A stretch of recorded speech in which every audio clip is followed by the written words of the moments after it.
The cold was a living thing, a parasite that burrowed through layers of wool and field jackets to gnaw directly on the bone. It was January 26, 1945, in the Colmar Pocket.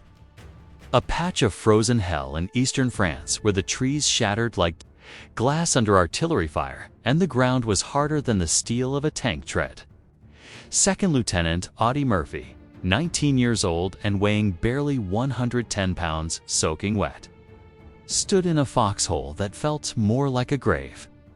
The air smelled of pine resin, old snow, and the metallic copper tang of impending violence. His normal was the malaria. It was the fever that burned behind his eyes even while his feet turned to blocks of ice in his boots. It was the shakes that he masked by gripping his M1 carbine until his knuckles turned white. To the replacements, the fresh-faced kids who looked at him with a mixture of awe and confusion, he was a battle-hardened officer, the man who kept them alive. To himself, he was just tired. A bone-deep, soul-crushing fatigue that made the simple act of blinking feel like lifting a sandbag.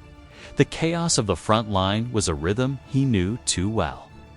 The distant thump-thump-thump of German mortar. The frantic rustle of the radio operator trying to clear static. The muffled cursing of men trying to dig into frozen earth. Murphy moved down the line, his boots crunching softly on the snow crust. He checked his men. There were so few left. Company B, which should have been over 100 strong, was reduced to a skeleton crew of 19 effective riflemen. 19 men to hold a wood line against the impending counterattack of the German 19th Army. "Keep that action covered, Johnson," Murphy whispered to a shivering private, his voice a soft Texas drawl that hadn't hardened despite the war. "Bolt freezes, you die." Johnson nodded, eyes wide, terrified. "Lieutenant, they say tanks are coming. Big ones." "We got tanks too, son. Don't you worry." That was the lie. That was the machinery of survival. You promised support you didn't have. You feigned confidence you didn't feel. And you prayed the artillery plotted the coordinates right. Murphy moved back to the command post, a shallow depression behind a fallen log where Private Wiesner, the radio operator, was hunched over the -300 Seychelles rupees.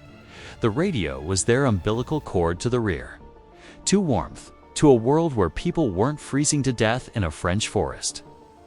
"Battalion says hold tight," Wiesner muttered, pressing the headset to his ear. "They say the M10s are moving up. 2 of them.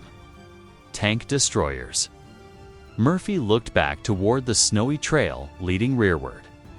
The M10s, open-topped, thinly armored, but carrying a 3-inch gun that could, if the gunner was lucky and the angle was perfect, knock out a German panzer. They were the cavalry. "About time," Murphy said. He pulled a map from his tunic, shielding it from the wind. The lines were drawn in grease pencil, optimistic arrows pointing toward the Rhine. But the map didn't show the ice. It didn't show the way the Holzwehr woods funneled the wind like a wind tunnel. 10 minutes later, the M10s arrived. They were noisy, clanking beasts, their engines roaring a challenge to the silence of the woods.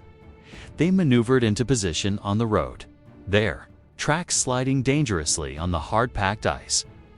To the freezing infantrymen, they looked like salvation, 30 tons of American steel. But then came the disturbance, the precise, factual fracture in reality. It started with a message from the lead M10 commander, a sergeant shouting over the roar of his engine to Murphy. "Lieutenant, we're set. We got the road covered. Sector is locked down." Murphy nodded, feeling a momentary release of tension. With 2 tank destroyers anchoring his line, 19 men might actually stand a chance. He turned to Wiesner. "Tell Battalion, we have armor support. Line is secure." Wiesner relayed the message. "Battalion acknowledges. Able Company is secure. Hold position at all costs. Able Company is secure." The words were logged. The map back at HQ was marked with a blue grease pencil symbol for armor present. The logic of the war shifted. Supports elsewhere were diverted because Murphy's sector was deemed hardened. 3 minutes later, the disturbance manifested. The lead M10, trying to adjust its angle to cover the tree line, hit a patch of black ice hidden under the snow. Murphy watched, helpless, as the massive machine began a slow-motion slide. The tracks locked, digging useless grooves into the frozen mud.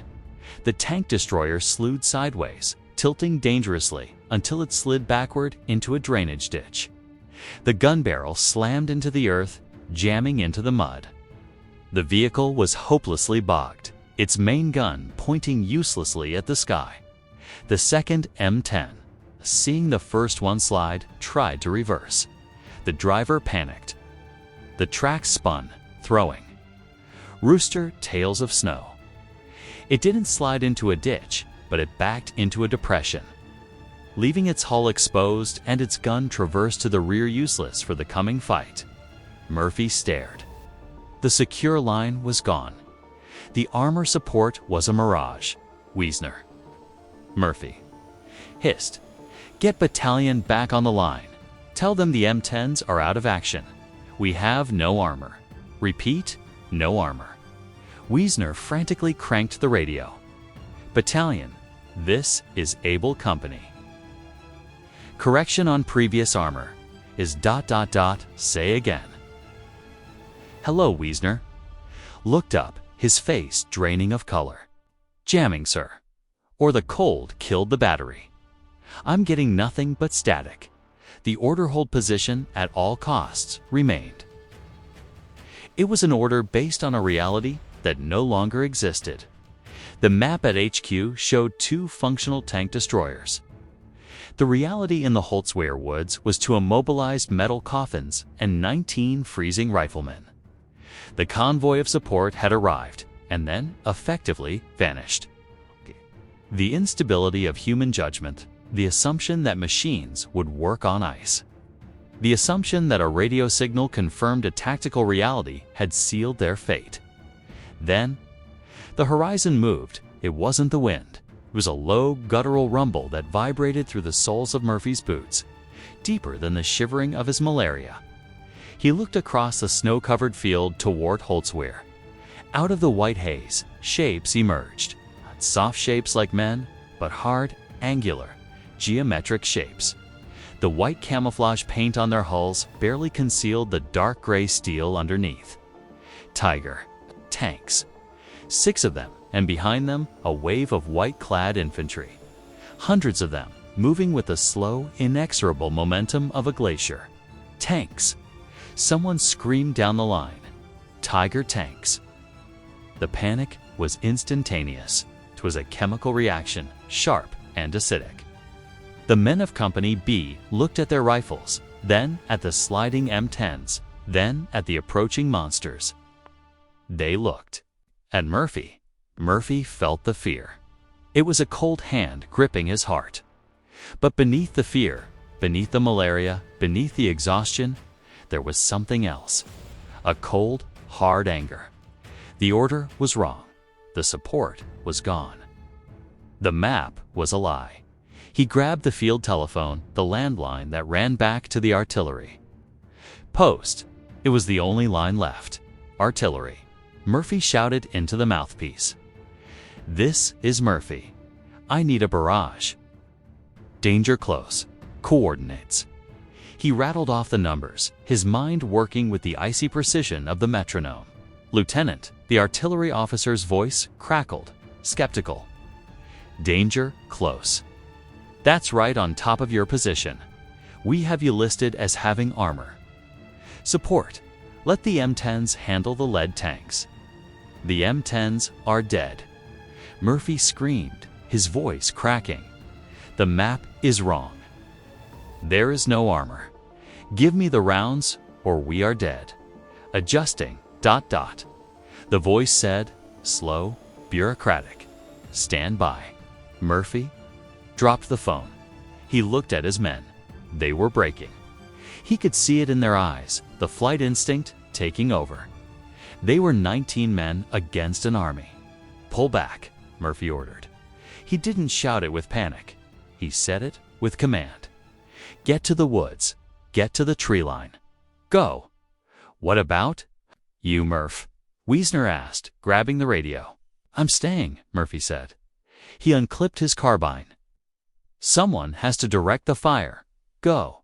He pushed Wiesner toward the trees. He was alone now. It's the normal of the Wartha hierarchy, the squad. The support had dissolved. It was just him, the snow, and the advancing tanks. A shell from the lead Tiger slammed into the immobilized M10, the one that hadn't slid into the ditch. The hit was direct. The tank destroyer didn't explode, it ignited. A column of flame shot 50 feet into the air, fueled by the high-octane gasoline and the ammunition stores inside.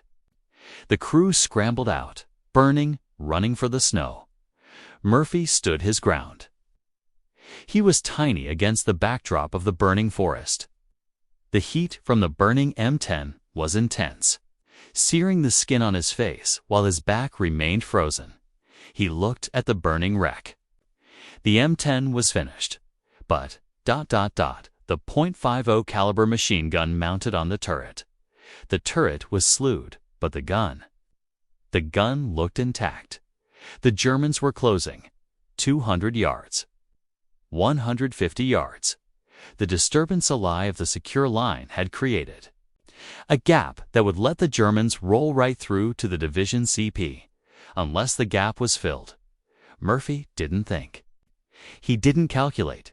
He didn't weigh the odds. He just moved. He ran toward the burning M10. "Lieutenant?" "No." Wiesner screamed from the tree line. Murphy scrambled up the icy, mud-slicked hull of the burning tank destroyer. The metal was hot enough to blister his hands through his gloves. The smoke was choking, thick with the smell of burning rubber and cordite.